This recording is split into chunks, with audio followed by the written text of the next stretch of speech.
末世降临，我因为社恐不想去人群扎堆的庇护所，索性开门让只丧尸咬一口，然后躺在床上静静的等死。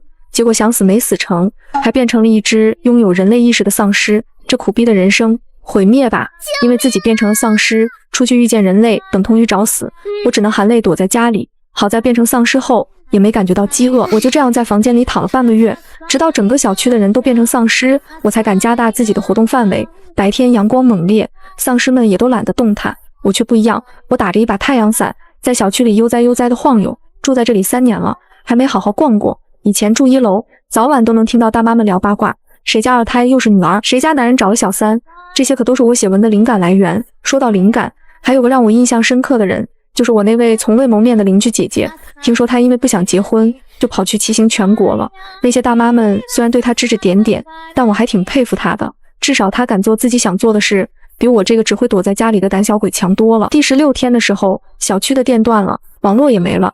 本来靠看视频打发时间的我，突然变得无聊起来。到了第18天，我终于做了个大胆的决定，那就是勇敢踏出家门，徒步全国。决定是上午做的，人是中午出发的，我就背了个包，拿了张地图，还有一把太阳伞。我这个重度社恐症患者，以前说去景区，那是想都不敢想的事。但现在嘛，反正景区也没活人了，丧尸又不会主动跟我搭话，我怕啥？临走时，我还礼貌地跟那些变成丧尸的叔叔阿姨们道别：李大叔、刘大婶，我走啦，你们别老腻歪在一起，让人看到再误会。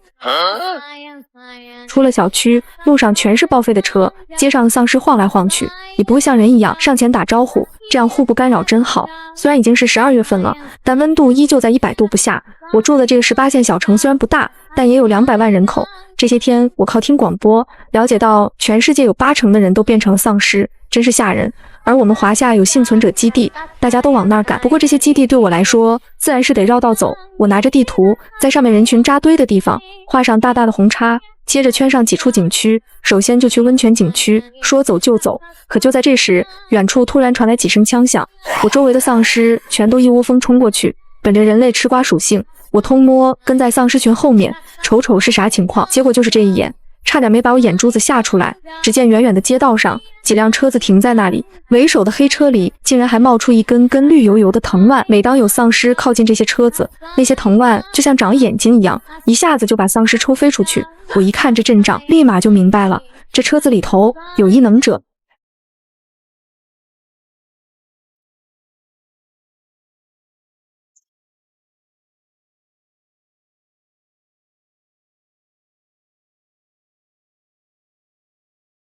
溜了。看完异能者大战丧尸后，我来到一家大型超市。这在我还是人类的时候，那是想都不带想的。超市里人那么多，我才不会去。但现在看着超市里一片狼藉，还有大量丧尸在里面晃悠，我来到一家服装店，在里面比量衣服。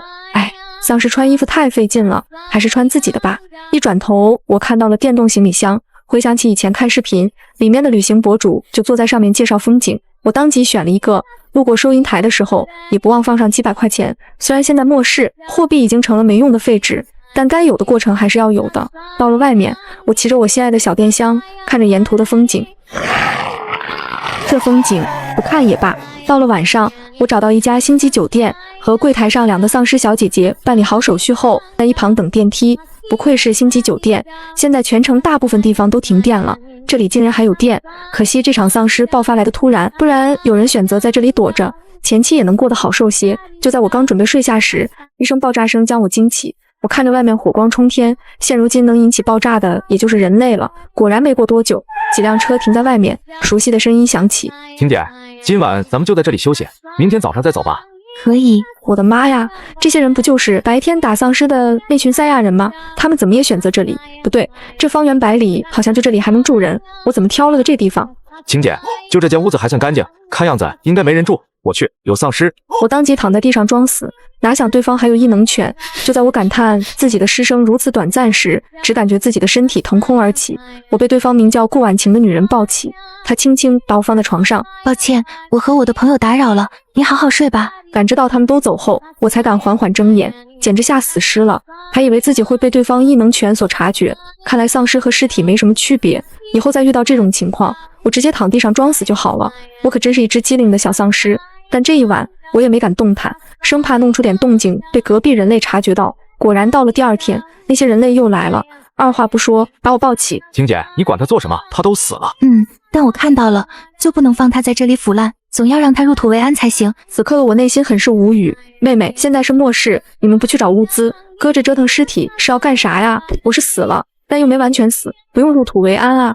怎么被埋进土里还挺舒服的呢？好了，姐姐，你就在这里安眠吧，以后我会常来看你的。感知到上面人类都走后，我也没想爬出去，因为现在的我感觉待在土里实在是太舒服了。决定了，等我旅行完就找片土地给自己埋了。我就这样想着，渐渐进入了深度睡眠，也不知睡了多久。感知外面没有人类后，我从土里爬出来，看着地上摆放的鲜花，这让我很是意外。本以为能在末世中活下来的人，应该像是那些末世小说里的女主一样，更冷漠一些。这让我忍不住为那个人祈祷，希望他能在这末世平平安安的活下去。我看了看地图，发现自己在城郊外的空地，这里不远处就是幸存者基地。我的妈呀，赶紧溜！为了不再遇见人类，这回我选择走高速公路，这里丧尸密集，正常人类是不会踏足这里。但在我走着走着的时候，我竟然闻到了蛋糕的香味。我随着大部队赶去，发现一栋大楼，楼底下围满了丧尸，那蛋糕香味就是从楼顶上散发出来的。此刻的我才意识到，那味道不会是蛋糕，而是人类受伤的味道。现在的我已经哈喇子流可地，我强忍住饥饿的冲动，在脑中疯狂思索怎么解救那些人类。现在丧尸因为紧锁的门进不去，但也架不住一直有丧尸冲过去。这时我发现不远处的广播室，此时楼顶上的人类正在抉择，到底牺牲谁去吸引下面的丧尸群。突然远处传来震天响的小苹果，把下面丧尸群全都吸引走了。强哥，广播室里怎么会放出音乐？可能是有人想救我们吧，趁现在我们赶快走。没电话，叫狗小苹果变 iPhone。几人好不容易逃出城镇，但他们也没想离开，而是选了个安全的地方，准备看看有没有人从镇子里出来。毕竟他们心里都知道，能在广播室放出音乐的肯定不会是丧尸，但他们并不知道，此时那个救了他们的人正在与丧尸群开 party。 看着一窝蜂的尸群奔涌而来，这场面还真是壮观啊！虽有些对不起同类，让他们饿肚子了，但我还是认为吃人的丧尸可不是好尸。我好不容易从拥挤的尸群挤出，咋想被我救下的人类竟然在镇子外堵我，这大半夜的死里逃生不回去睡觉，跑过来堵我这只小丧尸，是不是闲的？还好我嗅觉灵敏，我悄摸避开人类，以一种刁钻的路线跑回高速公路上。来到丧尸的地盘，我可就不怕了。现在天边渐渐亮起，热浪已经袭来，明明才早上7点钟，气温就高达100度，热得我周围丧尸都不愿意动弹。还好我打了一把太阳伞，还有小电箱，只要坐在上面就好。没过多久，我看着前面的车辆越来越少，估计也快到下一座城镇了。这时我听到下方有车辆的声音，我立马躲起来，探出半个脑袋。好家伙，一辆大巴车后面竟然追着几只丧尸犬。看到这一幕，我忍不住拿出相机，咔嚓一下。既然是旅游的，沿途的风景也得照照。在我收起相机准备走时，几声鞭打的动静又让我重回吃瓜现场。定睛一看，一辆熟悉的越野车上，几根藤条肆意伸展，精准打中丧尸犬。这一能又是顾婉晴，那个把自己埋了的小姑娘。感情她也是该溜子。只见顾婉晴解决完丧尸犬后，追上前面的大巴车，从里面拽出一个人。就当众人疑惑不解时，那被拽下的人突然就要咬人，顾婉晴当机立断，用异能解决了他。看来是刚被感染的人害怕自己被处决，就没有上报。这时我突然听到远处有大面积震动，一转头差点没惊掉我的下巴。密密麻麻的尸潮朝着这边涌来，顾婉晴因为有高速公路挡着，根本看不到尸潮。怎么办？我要怎么引起他的注意？对了，他身边有异能犬。我本着死道友不死贫道的精神，踹掉一只炮灰丧尸，成功吸引到顾婉晴身边的小弟和异能犬上来，也让他们发现了远处的尸潮。晴姐，快走，有尸潮过来了！看着大巴车和越野疾驶远去，我也算是和那个顾婉晴两清了。我骑着小电箱继续赶路，只是在我不知道的情况下，顾婉晴的车里还有一个人，眼神正注视着我的方向。我这边下了高速公路，路过一个村庄时，竟然又闻到蛋糕的香气。末世快1个月了，难道还有幸存者没去基地？我跟在丧尸后面，发现一个房子与其他房子截然不同，它的四周矗立着高墙。这场丧尸爆发来的突然，普通人是不可能提前得知消息，建立这么个高墙，难道这里面住着隐士大人物不成？哪想里面的人出来，竟然是一个小姑娘，手中拿着棒球棍。可恶的丧尸，让我吃火锅都吃不消停，都给我死！果然是隐士大人物，能在末世吃上火锅的人，我这只弱小的丧尸可不要惹到。赶紧溜。结果又是在我不知道的情况下，那小姑娘竟然通过系统锁定了我。我是一个孤儿，从小被姥姥养大，为此姥姥的家人和她大吵一架，然后毅然决然的离开，直到家中传来拆迁的消息，那些所谓的家人纷纷回来认亲，姥姥被他们的无耻气病在床。我为了防止那些人进来，在家周围砌上高墙，未曾想末世突然降临，丧尸横行，那些曾堵在我家门口的亲戚，如今都变成了面目狰狞的丧尸。幸运的是，我意外觉醒了系统，有了小桶的帮助，让我和姥姥在末世中也能过上吃火锅的日子。但姥姥还是没能熬过高温天气，又剩下我一个人了。原本我是准备在村里待上一段时间，等基地建成后再过去，但今天我却发现了一只独特的小丧尸。看见我打丧尸，它居然会骑着电箱逃跑。不仅如此，小桶还告诉我它的危害值是0，证明它变成丧尸后一个人都没有吃过，并且它的战斗力竟然只有8。要知道，就连普通人的战斗力都有10。我彻底被这只小丧尸吸引，想着自己闲的也是闲的，干脆跟着这只小丧尸看看它要去哪。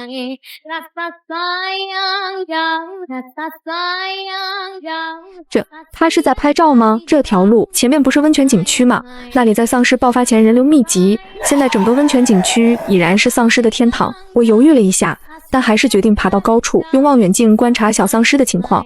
然而我所看到的场景却让我瞠目结舌，那只小丧尸竟然在大门口排队，还像模像样的递票进去。这只小丧尸竟然是来旅游的，不是你当人的时候不来旅游，变成丧尸了反而来凑热闹，这世道真是越来越有趣了。我赶了2天的路，终于到达了我心心念念的温泉景区。看着大门口游荡的丧尸都有上百只，可想这地儿是得有多火。我绕过狮群，在入口处检票排队进去，就像末世从未发生过一样，我在里面玩了起来。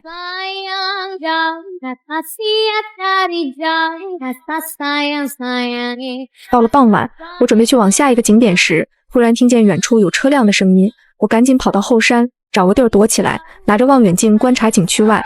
只见一辆辆武装车停了过来，为首的黑车人下来，又是顾婉晴他们，他是军队的人，下车就在外面疯狂扫荡着丧尸群，看得我一阵心惊。还好景区内丧尸数量庞大，足够我从后山逃跑了。哪想下一秒，数十架无人机飞起，开始扫描温泉景区内部，吓得我立马躺地上装死。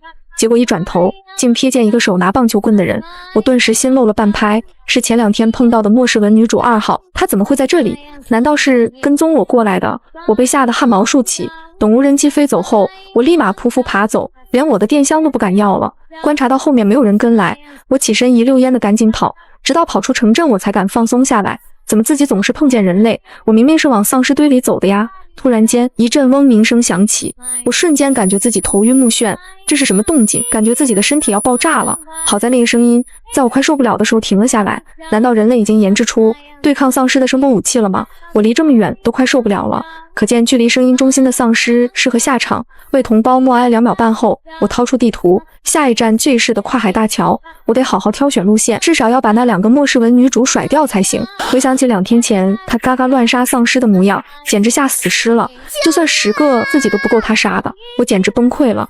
你一个末世文女主，应该忙着带领人类建设家园，而不是闲出屁来跟踪我一个小丧尸啊！吓得我连夜跑出5公里的记录。宿主，您所追踪的小丧尸已超出3公里范围，现已无法进行追踪。什么？温强很是无奈，他躲开无人机，就调查10分钟针对丧尸的声波攻击。那小丧尸竟然跑出那么远，难道他是发现我了？这边小丧尸手中拿着地图，在上面计划着怎么去往这市。走近路就得穿过人类安全区，到时候他一定会成为异能者赚取积分的对象。根据一般丧尸小说设定，杀死丧尸换取积分来算的话，自己究竟值1分还是10分呢？在我看来，自己这么弱，可能1分都不值，必须得绕路。这回就往丧尸多的城镇走，毕竟走高速也能碰见人类，到时候躺地上装死就好。反正我躺地上，就连异能者都没发现异常。突然我想到，既然人类都出现异能者了，那丧尸也会有等级之分。我想想啊，那些末世小说里好像是写丧尸是可以吞噬同类脑中晶核进行进化，不仅如此，好像异能者也是需要丧尸脑中晶核。此刻刚进城的我简直亚麻呆住了，真想就地挖个坑给自己埋了。世界真的太危险了，赶紧溜达完就进土里。突然远处传来车辆的声音，我赶紧找掩体躲起来，看着一窝蜂的丧尸追着车往市里的医院方向过去。很明显，那些人类正在寻找药品，但医院可是丧尸病毒的重灾区。我跟在后面，从小巷绕到后门，突然眼前对上一对眼睛，我刚要炸毛，就反应过来那是死了很久的丧尸。看来这家医院之前也被人类光顾过。在确定这条街道没有人类后，我逛了几家店，肉眼可见满地狼藉。等我走进医院，发现那些人类已经走了，地上还有几具新鲜的尸体。我找个铁锹，在院里挖坑给他们埋了。我发现他们掉落的清单，干脆好事做到底。我按照上面的药品翻倍放进推车里，还贴心的留了纸条，拿去用吧，不用谢，没毒。这一刻，我真像个默默守护人类的地下英雄啊！我推车小车走出去，医院里也有几只对声音敏感的丧尸，听我这边有动静，就一直跟着我。我嫌弃的看着他们，只是一点眼力见都没有，都不知道帮忙推下车。我不再管他们，决定把这些药品放到人类进城的必经之路上。哪想走到一半就发现一排车队，我赶忙躲起来，探出头，发现白天进医院的车也在里面，应该就是这些人类需要药了。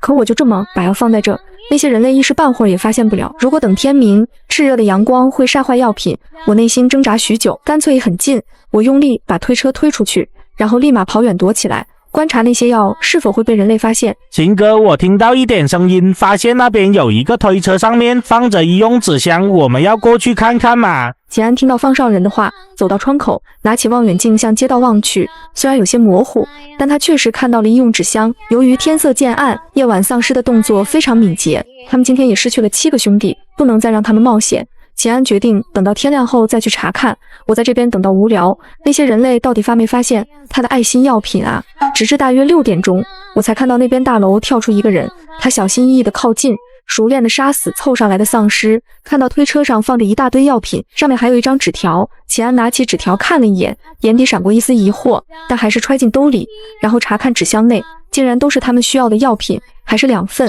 秦安赶紧拿出对讲机，派人过来搬纸箱。秦安很是困惑，究竟是谁这么有能耐，居然可以在丧尸堆里拿出这么多药品？如果自己找到他的话，一定要拉拢对方进入自己的小队，哪怕把队长的位置让给他都行。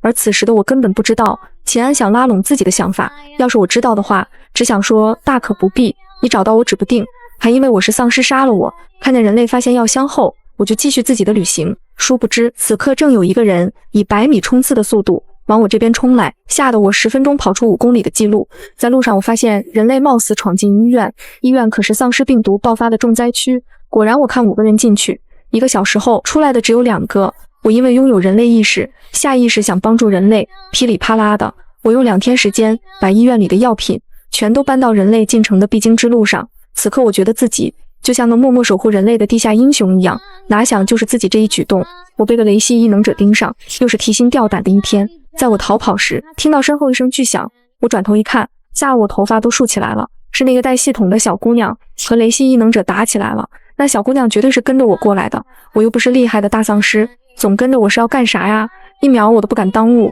失命要紧，赶紧跑。温强花了5天时间，总算找到那只弱小的小丧尸，结果刚找到就发现一个男人盯上了他，他怎么可能会让小丧尸被人杀掉？立马上前阻挡对方。秦安也是没想到，自己刚找到恩人的踪迹，就被一个女人拦下。让开，我找人。不行，他是我的。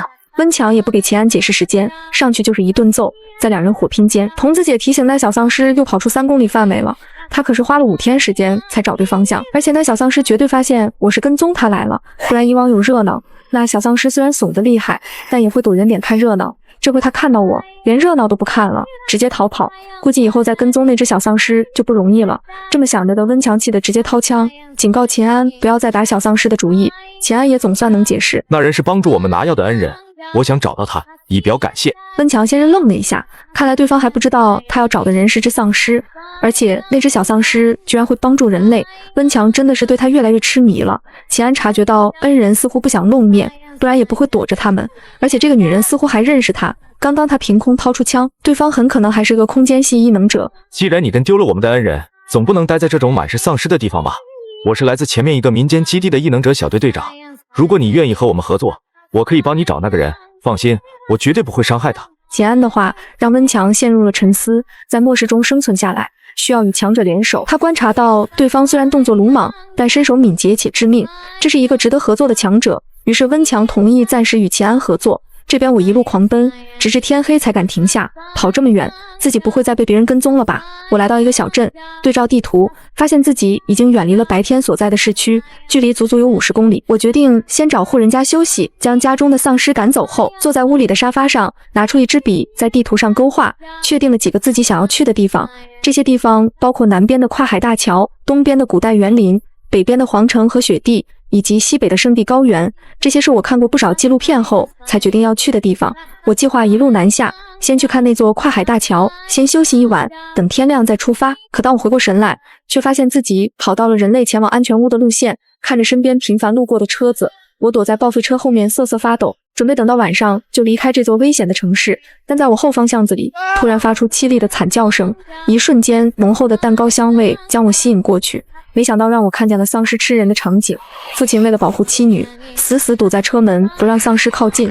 很快男子就没了生机，丧尸们也盯上了车里的母女。我不忍心冲上去朝他们大喊快走开，没想到这些丧尸还挺给面子，听到我的吼叫声纷纷散去。我凑上前安慰这对母女，已经没事了，快下车，这里不安全，我护送你们离开。哪想此话一出，却让车里的母女更加惊恐地抱在一起。只因为我说的话与丧尸嘶吼声相差无疑，还不自知。见车里的母女迟迟不肯出来，我伸手拽开车门，吓得那对母女互相抱头不敢看我。我有这么吓人吗？看他们吓成这样，我也不敢用强的，只能站在原地一动不动。有丧尸靠近，我就会给他们吼走。很快车里的小女孩意识到我是在救他们，她挣开母亲的怀抱，向车外探出头，就看见那躺在地上的爸爸。一瞬间悲伤逆流成河，母女俩冲下车抱住爸爸，哭得几乎泣不成声。我只能站在一旁默默守护他们。等两人发泄完情绪后，女人擦干眼泪，试探性地询问我可不可以把我的丈夫埋了再走。我点了点头，扛起男人给他们带路。很快郊外的土地上又多出一个土堆。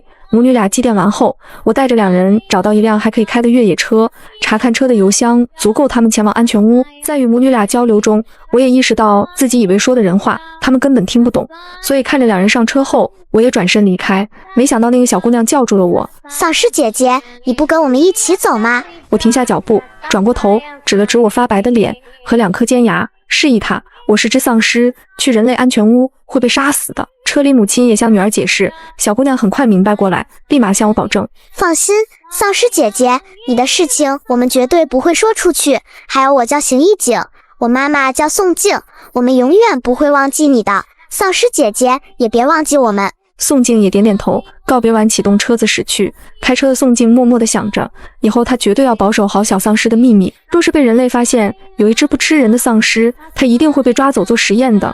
同时也在心中暗自发誓，自己一定要变强，保护好女儿。我看着车子行驶远去，天色渐晚，我也可以继续赶路了。结果我一转头，就发现一只丧尸直勾勾地看着我，我从他身上感觉到一丝危险，便准备绕开他去商场找个电动行李箱。之前为了躲避拿棒球棍的小姑娘，把电箱留在温泉度假区。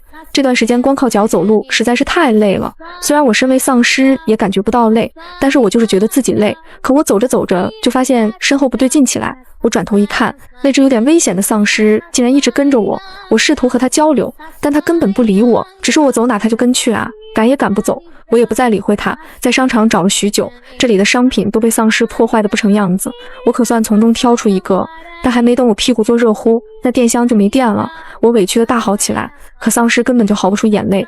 这时我发现一直跟着我的丧尸不知从哪找到根绳子系在自己身上，另一头绑住箱子，这是要拉我吗？